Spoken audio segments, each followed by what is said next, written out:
What's up, everyone? It's AG Reviews back at it again. Yesterday, I had the chance to finally see the long awaited cut of Kill Bill, The Whole Bloody Affair, so let's talk about it. This is obviously not going to be like my typical reviews because this is, essentially a director's cut of a film that came out over 20 years ago. So the things I'm going to talk about here aren't going to be in line with what I would typically talk about in a review. But I kind of wanted to just give you some backstory on my feelings in general with the Kill Bill series and duology of films. For me, it's my favorite Quentin Tarantino film, specifically Volume 1. And really, it's not that I think it is Tarantino's best film from like a movie making perspective. It's just the one that I grew up on. It was the first Tarantino film I ever got to see. It was when I was just at that age where I was able to start watching more adult centered films. So it was really just a core film that made my love for movies grow more. And Uma Thurman as the bride, or Black Mamba, or Beatrix Kiddo, whatever you want to call her, is one of the greatest female protagonists in a film for me. So this has always been a series that I've been very fond of. I really, really love Volume One. I've always preferred it over Volume Two, obviously, like I think a lot of fans of the series have. And I've watched that one specifically, Volume One, so many times compared to Volume Two. So that one is more ingrained into my psyche, and I remember more about it. I revisit it more often. So when I heard, I've always heard about this cut of the film for years. It's something I've always known about. It's something that I've, really always wanted to watch, just because it seems like this is the true vision that Quentin Tarantino had for this film. And being a film fan, that's just something that's always intrigued me and something that I've always wanted to check out. So I know they like re-released this. He did it at his theater in California, I think last year and stuff. And then when it was finally announced that we were going to get to see this version of the film, he was going to get it released in theaters. I was ecstatic. I immediately was like, I have to see it. I have to see it as soon as possible. And I was lucky enough that I had a couple of theaters in my area that were showing it. So yeah, yesterday I got to check it out.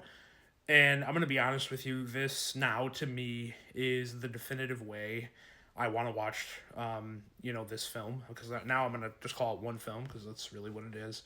And I can't see myself really revisiting the, you know, originally released Volume 1 and 2, even though I love Volume 1 so much. And like I said, it was so influential and such a part of me, growing to love film and of my childhood. I can't see myself revisiting this movie and it not being this version of the film. So what I wanted to start when we talk about specifics with this film with is the changes. What was really done with this film that is different? And I will say there's not a whole lot of changes. Obviously, this is both films put together as one long movie, the way that Quentin, Tarantino originally envisioned. But there are some subtle changes, and I'm kind of going to talk about those here. And I'm going to go into the ones that I, don't think made a huge difference to really the one that is the most impactful for me and the one that made the biggest difference. And then the first one I wanted to talk about is the one that was kind of marketed and was pushed pretty heavily, was the extended animated sequence of Oren, which to me was one of the standout parts of Volume 1, which I really like. And in this one, they essentially added about a 7-minute sequence to that animation sequence, where she is going after the actual assassin who killed her father. Because if you remember in that sequence, there's an assassin, I don't remember his name, that kills her father, and then the main like crime boss is the one that kills her mother. So this actually gives you that whole sequence where she goes after the guy who killed her dad. And while I did enjoy the animation sequence, I did enjoy them adding that back in. After seeing it, I can definitely say that I understand why it was cut originally. Everything else is kind of in a montage in the whole sequence, and that one is really the only part of it that is kind of one extended long sequence in one setting dealing with one villain. So when it comes to pacing wise, I kind of understood why Quentin had cut it and why he didn't want to keep it, in the theatrical versions of this film. But obviously, with him getting to do his cut of the film, he wanted to include it. And I am not saying it's bad or anything like that. I just don't know if necessarily, of everything that was changed in this, that was the part of it where I didn't really need it. I don't think it really added too much when it came to the story. Yes, it was cool to look at. It was a really cool action sequence within that animated section of the film, but I don't really think it added all that much. And if they wouldn't have added it, I wouldn't have complained. I understand they had to. He wanted to add some new stuff to this, right?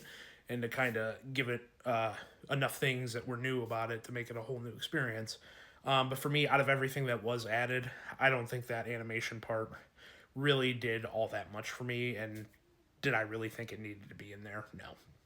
The second change I wanted to talk about, and was one that I did enjoy and I think did add to the experience, was obviously the final sequence, final action sequence that was at the end of Volume 1 originally with the bride fighting all of the Kuza and the Crazy 88.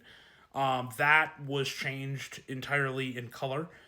So it was unrated here. So we got that entire sequence just like it was in the original version. I believe, if I heard correctly, some people did say that there were some like extended gore sequences, which I don't, I haven't watched it recently enough, the original one, to know if there was any differences in this. But seeing it in color, getting the full bloody, violent sequence in color, the way that Tarantino intended for it to be, was really cool to see. Obviously, the only reason they did that in the original was to get an R rating, and to be able to release it on a theatrical national way.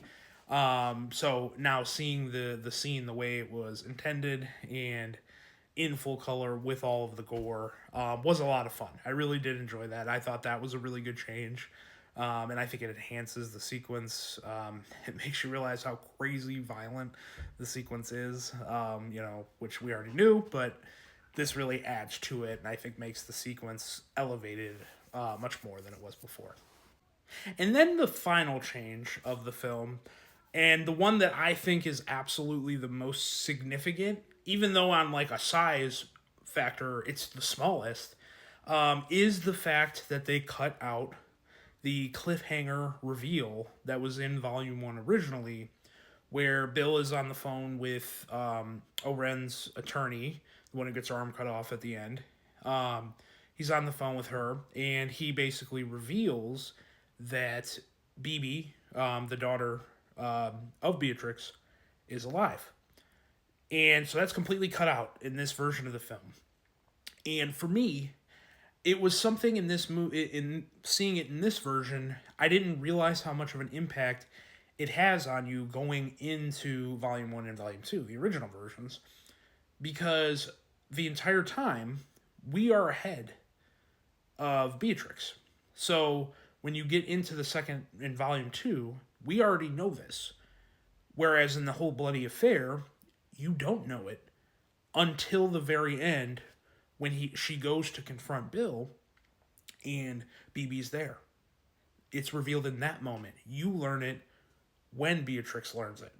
And for me, that made the confrontation between her and Bill it was much more understandable why it was not this big extravagant action scene and fight between the two of them. Because from a character standpoint, she would want to take a step back and embrace the fact that she is having this huge revelation that her daughter's alive. And I think when you watch the original two and you get that reveal at the end of Volume 1, and then you watch Volume 2, most of it where she still is on that warpath to Bill and wants to get to him and wants to kill him. When she kind of takes that step back, it's not as impactful for us as it is for her.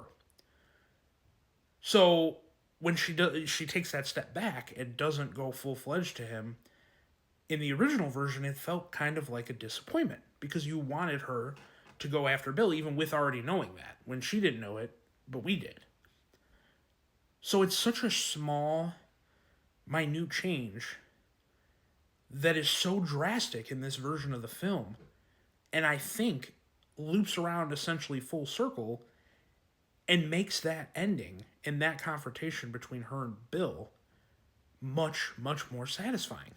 And I didn't think that such a, because I had obviously followed the internet about this movie, and about this version of the movie, right? Because I think they first screened it. He screened it at like Cannes Festival, back in like 2006. So it's not something that's brand new to the world. It's just like on a public scale now. This is the first time everyone's being able to see it. And I had heard about the changes of the film. And even though I was interested in seeing it, a part of me was like, well, are these changes that they're talking about going to be that big of a difference? And then you see the film, and you see it the way that he intended, and it just makes it much more rich, much more satisfying, because you understand from her perspective why she would want to keep it kind of low key, right? Not be this whole big action spectacle like what was set up in Volume 1. And to me, that was the brilliance and the biggest change that was made in this version of the film that makes it the definitive version and the one that I want to revisit, because it feels like the full story, the way he intended it to be. I've always given Quentin shit, I'll be honest, about his whole 10 movie rule, right? I hate the fact that he thinks he has to arbitrarily stop at 10 movies. But I've always hated that fact because realistically, when you count Kill Bill as 2 movies, he's already at 10. So that was always a stupid thing to me.